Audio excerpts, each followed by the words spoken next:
یعنی اس کا ڈر نہیں ہے. وَلَٰكِنْ أَعْمَالًا لِغَيْرِ اللَّهِ وَشَهْوَةً خَفِيَّةً.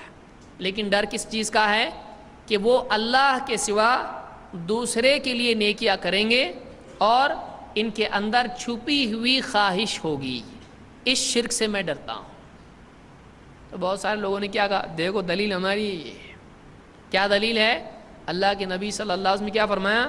مجھے ڈر ہی نہیں ہے کہ تم سورج کی عبادت کرو گے، چاند کی عبادت کرو گے اور وثن کی عبادت کرو گے. مجھ کو ڈر نہیں ہے. ڈر کیا ہے؟ کہ تم نیکی کرو گے لیکن اللہ کے سوا کسی اور کو خوش کرنے کے لیے، یعنی ریاکاری. تو کہا کہ دیکھو یہ حدیث اس بات کی دلیل ہے کہ مسلمان کبھی وطن کی، سورج چاند کی عبادت نہیں کرے گا. تو اب ڈرنے کی ضرورت نہیں ہے اور جاؤ درگاہ پہ خوب سر جھکاؤ.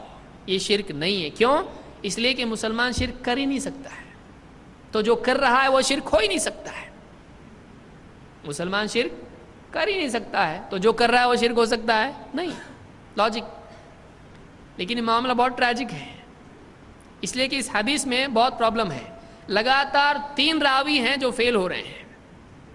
نمبر 1 الحسن ابن ذکوان، اس کے بعد یہ راوی اس حدیث کا، اس کے بارے میں ابن حجر کہتے ہیں الحسن ابن ذکوان ابو سلمہ البصری صدوق یخطی.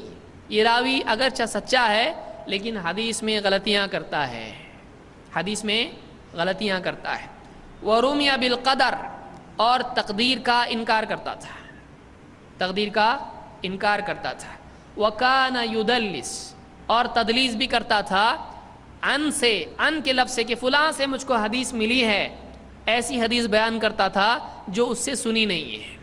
تو 3 پرابلم ہو گئے اس کے اندر. ایک ہی راوی میں کتنے پرابلم؟ 3. اور اس حدیث کی سند میں کتنے راوی اور پرابلم والے؟ 3. تو یہ پہلا راوی ہوا. اور علامہ عینی خود کہتے ہیں عمدۃ القاری میں والمدلس لا يحتج بعنعنته الا ان يثبت سماعه من طریق آخر. جو راوی مدلس ہو، اب اس کو سمجھاتے بیٹھوں گا تو ہمارا ٹائم چلا جائے گا. مدلس کس کو بولتے ہیں؟ کسی اور درس میں اس کو سمجھائیں گے یا ضعیف حدیث کا درس آپ سنیں. مدلس اس کو کہتے ہیں جو اوپر سے ایسے آدمی سے حدیث بیان کرے جس سے یا تو وہ ملا نہیں ہے یا اس سے اس نے حدیث سنی نہیں ہے، لیکن کہ فلاں سے میسج مجھ کو ملا ہے، بیچ میں کوئی ہے جس کا نام اس نے چھپا دیا. جب تک کہ یہ بتائے نہیں کہ میں نے سنا تب تک کہ اس کی حدیث لی جائے گی نہیں. یہی علامہ عینی نے کہا ہے. دوسرا راوی اس کا نام کیا ہے؟ عامر ابن عبداللہ. عامر ابن عبداللہ. اس راوی کے بارے میں یہ بھی ضعیف راوی ہے. ابن حجر العسقلانی کہتے ہیں مجہول. یہ راوی کیا ہے؟ مجہول ہے. یعنی یہ معتبر ہے کہ نہیں ہے، ثابت نہیں ہوا ہے.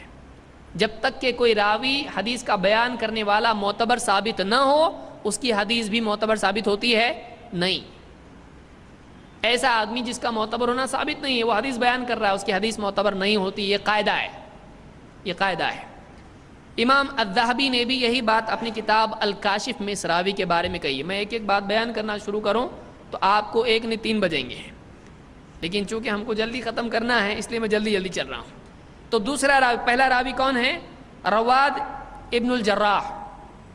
یہ پہلا راوی ہے الحسن ابن ذکوان، یہ ضعیف ہے. نمبر 2 دوسرا راوی ہے عامر ابن عبداللہ. یہ بھی راوی کیا ہے؟ ضعیف ہے. تو لگاتار 2 راوی ضعیف ہوئے. نمبر 3 رواد ابن الجراح، یہ تیسرا راوی ہے.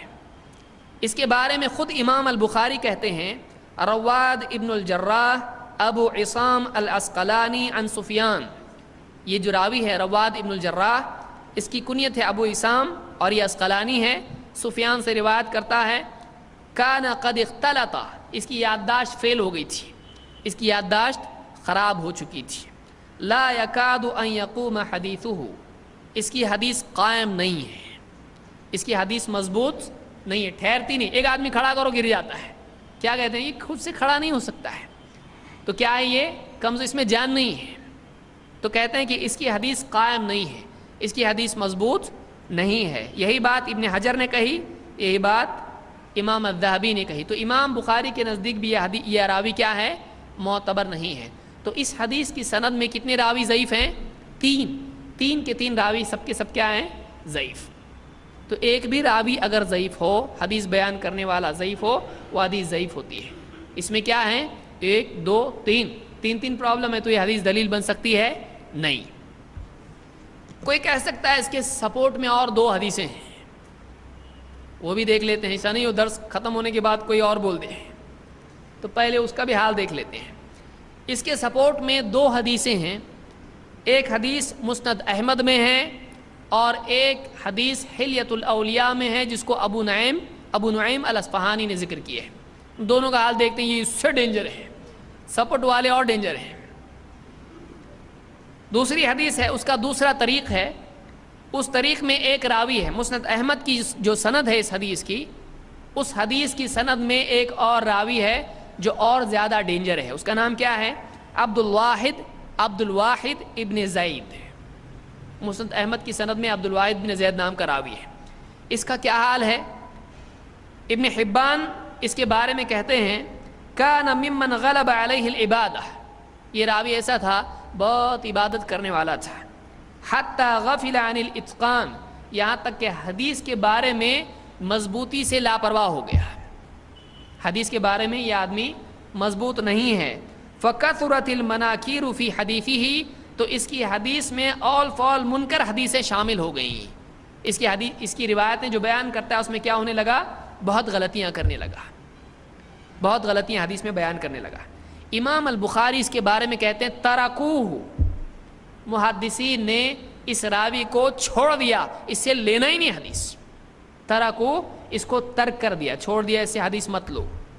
امام النسائی کہتے ہیں متروک الحدیث، یہ راوی متروک الحدیث ہے، سارے محدثین نے اس سے حدیث لینا چھوڑ دیا، اس کو کیا کہتے ہیں؟ متروک الحدیث۔ یہ میزان الاعتدال میں امام الذہبی نے ذکر کیا ہے۔ تو معلوم ہوا کہ